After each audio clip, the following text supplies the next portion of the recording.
Hari ini kita akan belajar materi tentang teks eksplanasi. Nah, boleh dibuka dulu buku paket kamu di halaman, coba bentar Ustaz, halaman. Nah, di halaman bab 5 ya, halaman 139. Coba di situ ada tentang teks eksplanasi, masing-masing ambil dulu buku paketnya coba. Di situ ada struktur teks eksplanasi yang kemarin ada sedikit kita singgung.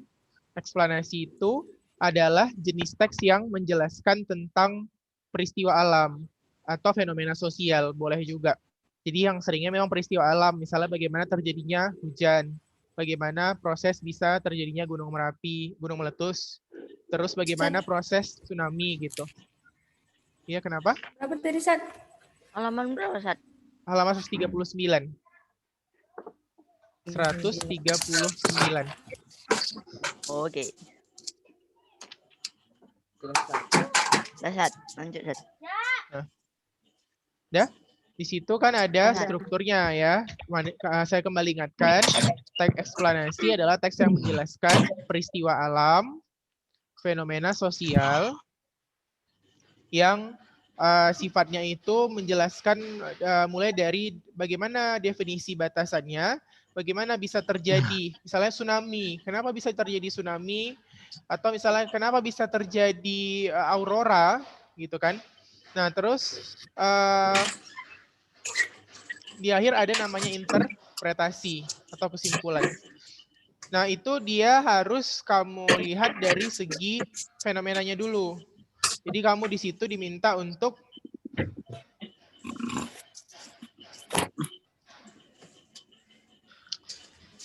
mengidentifikasi mana yang merupakan fenomena alam, mana yang fenomena sosial. Kemarin udah kita bahas, kira-kira dari segi strukturnya dulu. Ada nggak yang terkendala gitu? Coba di bukunya itu kalau ada teksnya coba dibaca dulu masing-masing. Halaman 139 ada nggak teksnya? Yang contoh itu, Ustaz. Halaman 139. Ya, Dengan demikian tropisme. Di situ, ntar ya, biar kita cari yang gampang dulu. Struktur teks eksplanasi. Oh, iya. Yang mana, Sat? Ini lagi di Nah, di halaman 139 tadi strukturnya, kalau untuk contoh teksnya itu Pada tahun 197 atau ntar ya. 137.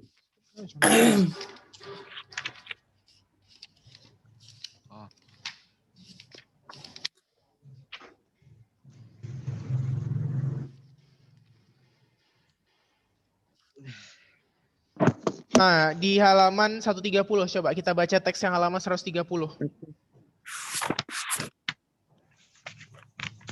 Udah? Di situ ada ciri-ciri teks eksplanasi ya.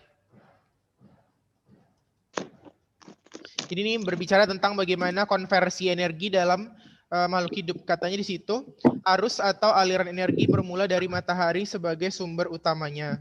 Energi matahari masuk sebagai komponen abiotik sebenarnya ya. Jadi abiotik itu ditangkap produsen yang biotik. Produsen itu ya tumbuhan hijau yang punya klorofil.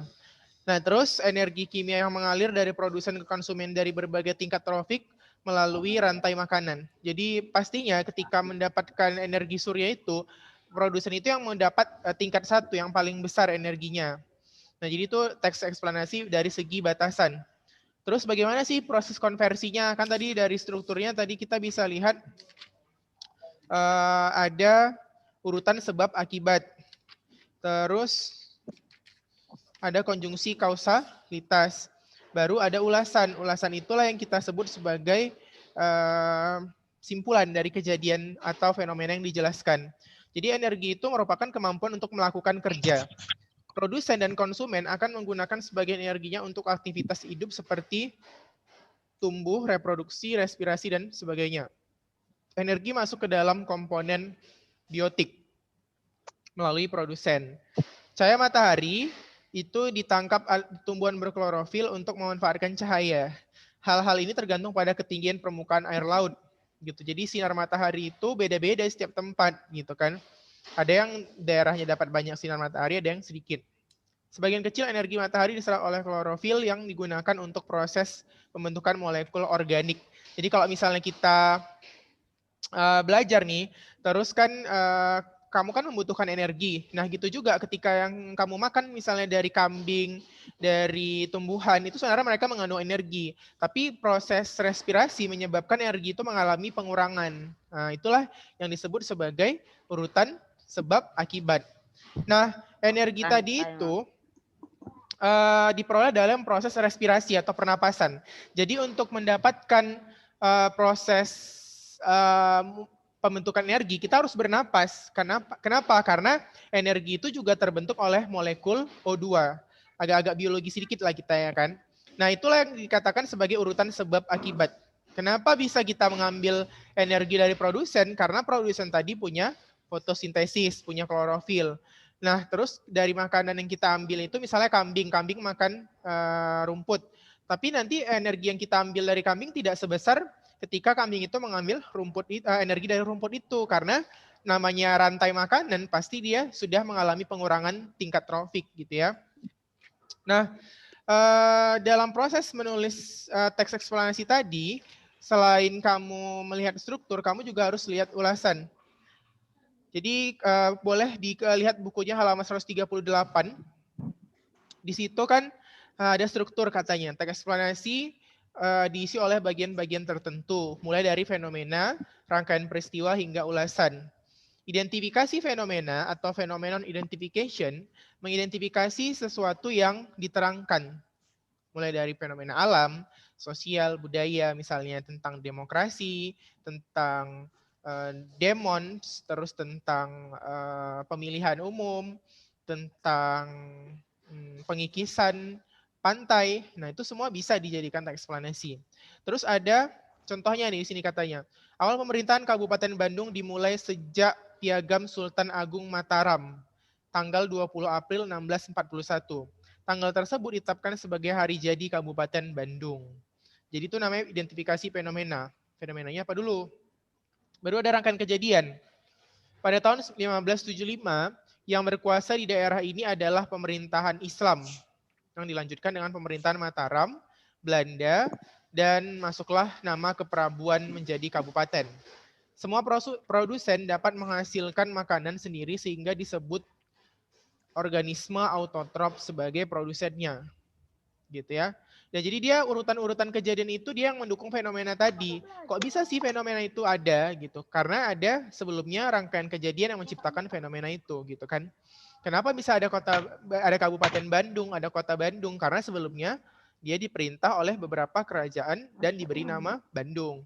Salah kenapa kita namanya Nusantara? Karena dulunya kita di kerajaan terbesar itu kan kemarin terakhir adalah Kerajaan Majapahit. Terus ya udah dari kerajaan itulah dikasih nama Nusantara, lama-lama jadi Indonesia. Atau dulu waktu penjajahan Belanda namanya Hindia Belanda. Jadi fenomena itu dijelaskan oleh si urutan peristiwa. Yang mana urutan peristiwa itu punya paradigma kausalitas. Kausalitas itu hubungan sebab akibat.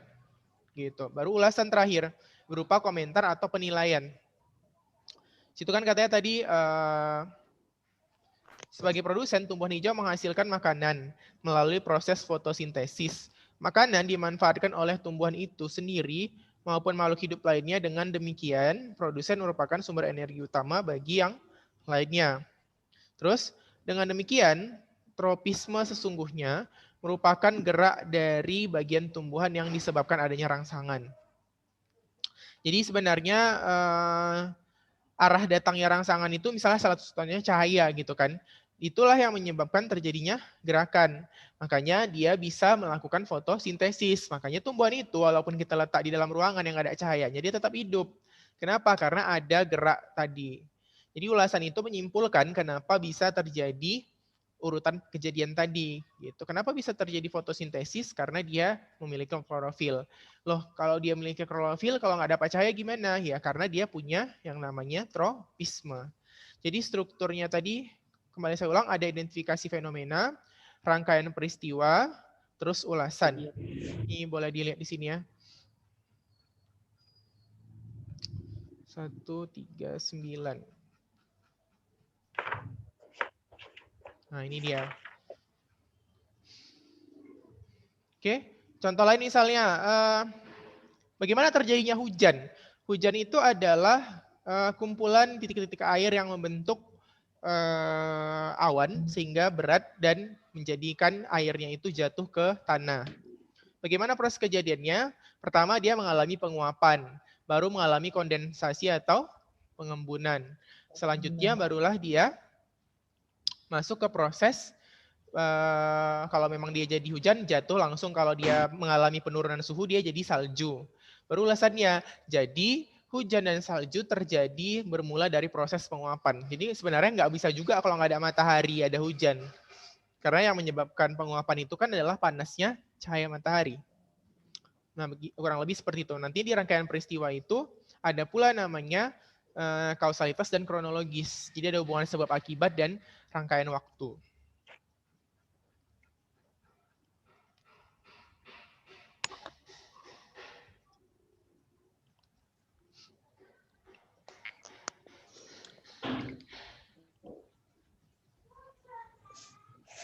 Oke.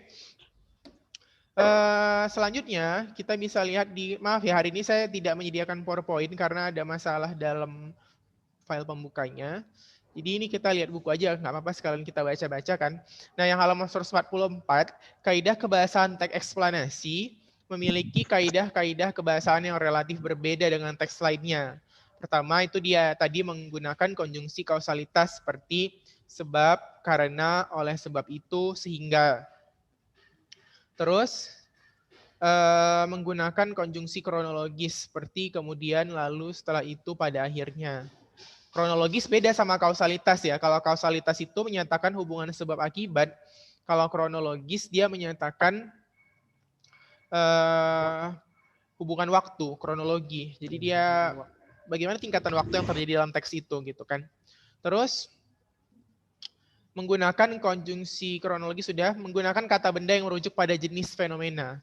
Misalnya gerhana, perkembangan budaya, kabupaten, terus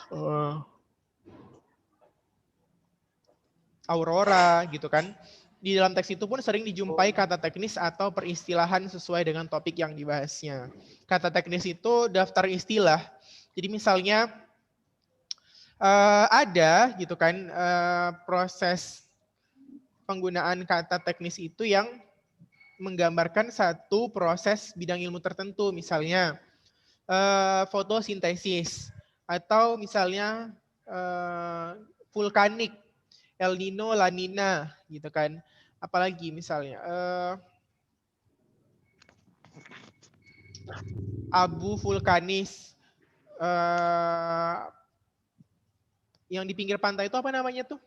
Hutan bakau. Nah, hutan bakau. Nah, jadi seperti itu pasti dia ada kumpulan-kumpulan kata yang mengarah pada satu penjelasan tertentu. Misalnya ketika kamu mau menjelaskan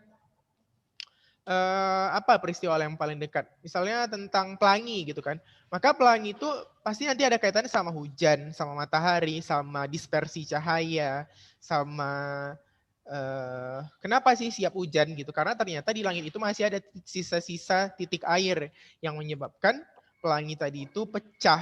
Jadi dia sebenarnya satu cahaya, begitu dia kena air itu dia membias. Biasanya itulah yang pecahan warnanya itu beda-beda. Kenapa? Karena warna cahaya itu tergantung panjang gelombangnya gitu.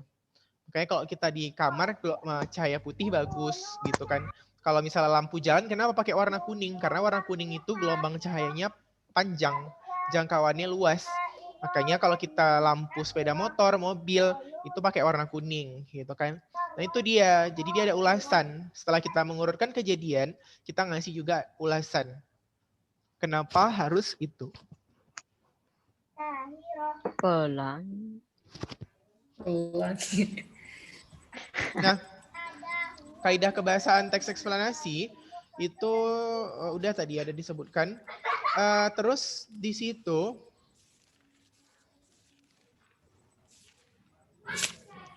Halaman berapa, Sat? Halaman 147 sekarang. Perhatikan kembali teks eksplanasi yang kamu baca, catatlah kaidah kebahasaannya. Sekarang coba saya kasih waktu 2 menit. Dari yang di tabel, coba lihat konten bahasa apa yang muncul di tabel yang nomor 1 halaman 146, itu kan ada tulisannya ekosistem yang seimbang. Keberadaannya dapat bertahan lama. Itu coba, itu kira-kira apa konten bahasa atau bukti kebahasaannya? Yang kedua, kehidupan di bumi dimulai dengan lautan. Nah, itu apa konten kebahasaan yang muncul? Apakah kausalitas, kronologis, atau mengandung kata teknis, atau dia memiliki jenis-jenis fenomena, kata benda gitu yang merujuk pada fenomena tertentu. Tulis di sampingnya, terus buat buktinya.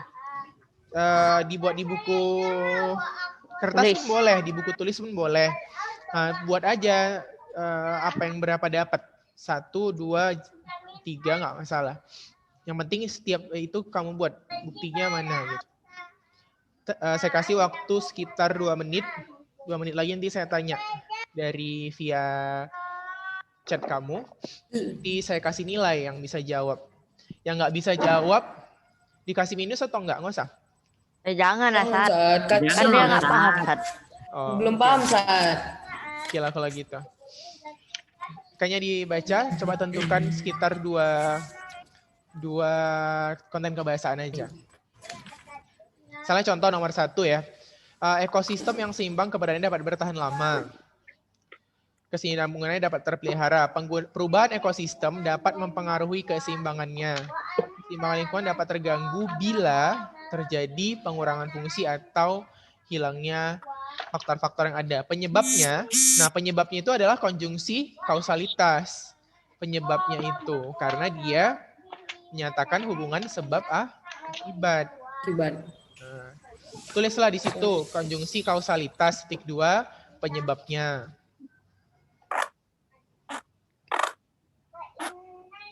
Terus ada kata benda yang merujuk kepada fenomena. Contohnya ekosistem. Apalagi ada kan konjungsi temporal nggak ada ya? Atau kronologis? Nggak bisa bahasa Inggris. Asik itu aja, Pun. Asik itu aja. Suka aku suka kok. Siapa tuh ngaji?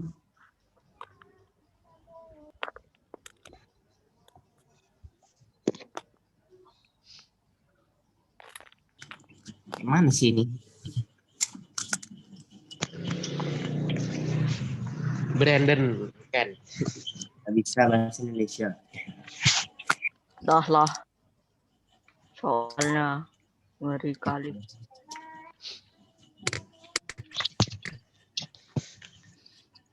Waktunya 1 menit lagi. Mengerikan. Belum menjawab.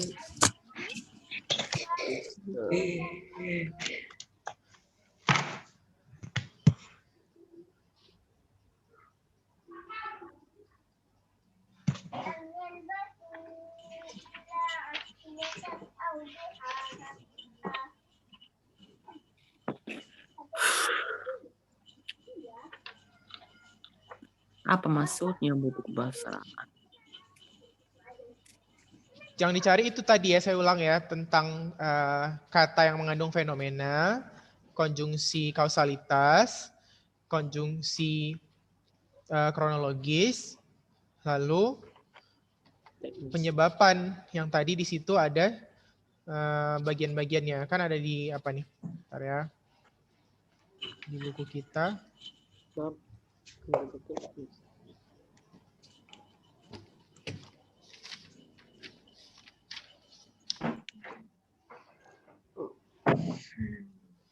Kata teknis seperti ekosistem tadi kan. Coba yang bagian kedua, coba yang kehidupan di bumi dimulai di lautan, halaman 147. Ini yang dicari nomor berapa, Sat? Nomor 2 dan 3. Oh, 2 dan 3. Iya. 1 tadi kan ada dijawab. Sekarang nomor 2 dan 3.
Ya. Coba nomor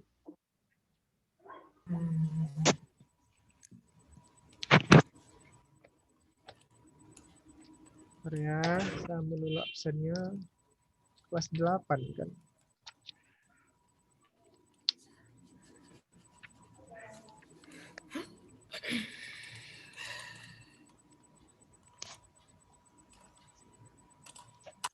Nomor 2.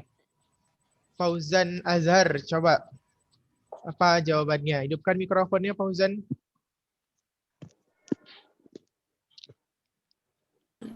Fauzan Azhar. Nama lengkapnya apa ini? Fauzan Azhar. Azhar. Oh ya. Oh ya. 7D ya. Fauzan Azhar. 8, Zat, 8. Oh iya, sorry, 8. 8D. Oke, silakan Fauzan. Nomor 2, apa konten bahasa yang kamu jumpai? Fauzan, ada nggak orangnya si Fauzan? Ada, Zat, ada. Iya, tapi dia nggak hidup video dan mikrofonnya. Dia gimana itu? Jadi Mikrofon. komputernya cuman yang nonton.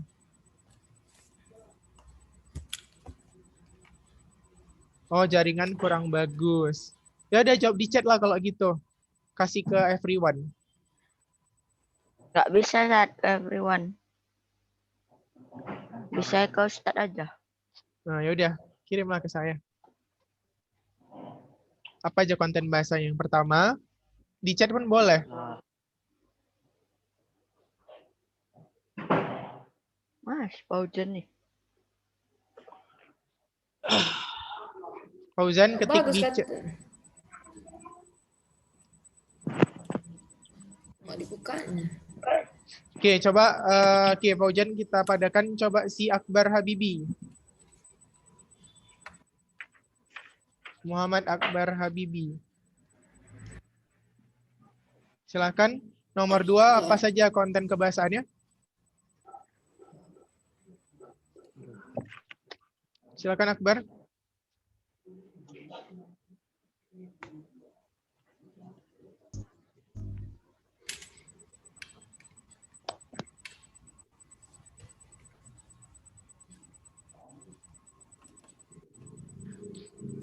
Selanjutnya ya. Selanjutnya apa? Oke, pertama ada Selanjutnya. yang nomor 2. Kehidupan di bumi dimulai di lautan. Coba siapa yang bisa kira-kira?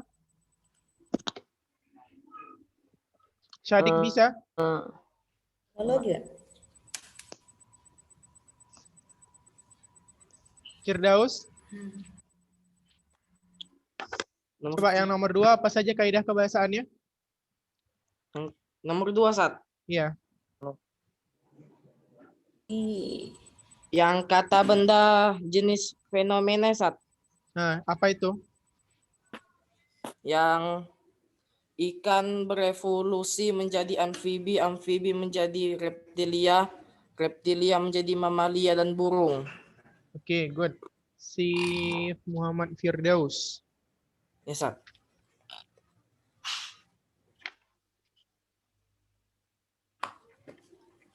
Terus si Rifki, Muhammad Rifki.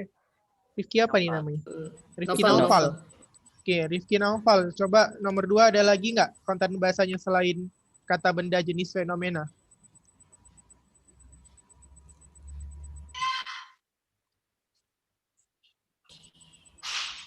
Silakan Rifki.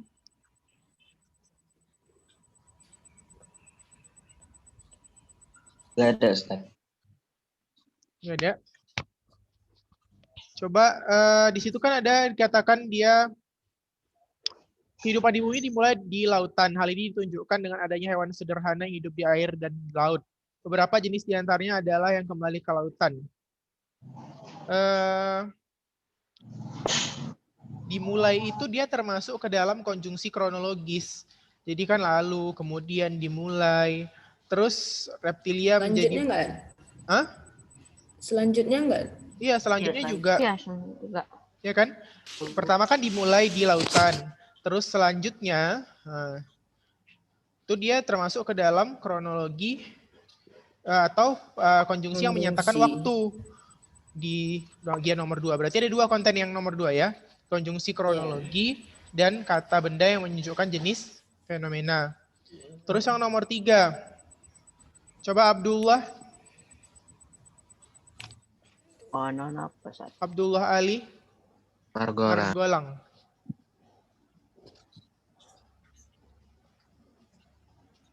Ya, silakan Abdullah. Nomor 3. Apa konten kebahasaannya?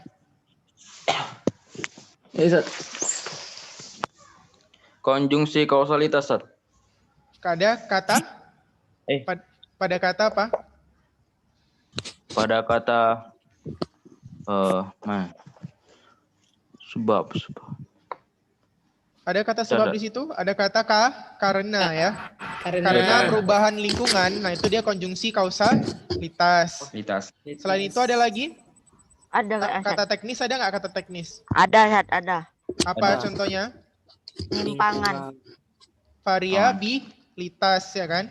Variabilitas. Nah, terus untuk jenis fenomena di situ ada fenomena yang dikatakan sebagai populasi atau kata benda yang mengandung fenomena. Berarti nomor 3 itu ada 3. Kata benda yang mengandung fenomena, populasi, terus kata teknisnya variabilitas, terus untuk kausalitasnya ada konjungsi karena. Nah, itu harap dicatat masing-masing di bukunya supaya jangan lupa. Kalau kamu cuma dengar aja pasti lupa. Coba dicatat di rumah masing-masing. Kalau ada pertanyaan nanti jadi gampang. Jadi setiap kamu belajar ada pertinggalnya gitu. Oh, hari ini kita belajar konten bahasa. Contohnya ini gitu. Jadi ingat ketika nanti ujian dibuat di buku catatan aja. Jadi masing-masing orang. Salah. Kok dibuat di buku latihan? Gak apa-apa kalau udah terbuat di buku latihan tidak masalah. Yang penting dicatat. Kalau mau dibuat teksnya boleh. Kalau nggak mau pun boleh juga. Tapi dibuat halaman 147. Contoh kaidah kebahasaannya di tabel 2 pertama ada kata benda yang menentukan jenis fenomena. Terus ada konjungsi kronologis gitu. Apa contohnya titik 2. Jadi setiap kali nanti kita pertemuan baru kamu ingat gitu. Oke. Sampai di situ ada pertanyaan?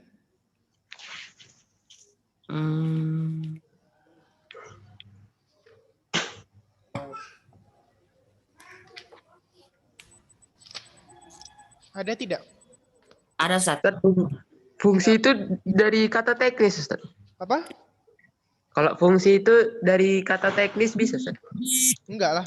Fungsi itu kan kata-kata biasa. Kalau kata teknis itu kata yang merujuk pada bidang ilmu atau istilah. Kayak variabilitas, varietas, fotosintesis. Itu kata teknis. Frekuensi itu, Sat. Hah? Frekuensi. Frekuensi juga enggak. Frekuensi itu kan normal. Maksudnya kalau dia bahasa-bahasa yang sering kita gunakan sehari-hari itu tidak dan tidak merujuk pada keilmuan, dia tidak dikatakan sebagai ini, sebagai kata teknis. Kata teknis itu yang dia khusus Misalnya seperti respirasi, kondensasi, itu dia kata teknis. Oke, bisa? Oh, karena waktunya sudah habis. Jangan lupa di catatannya itu jangan lupa ya, atau di latihannya dibuat tadi yang kita kerjakan itu supaya jangan lupa. Oke, itu saja. Assalamualaikum warahmatullahi wabarakatuh. Waalaikumsalam warahmatullahi Assalamualaikum warahmatullahi wabarakatuh. PUBG Gaki, gas.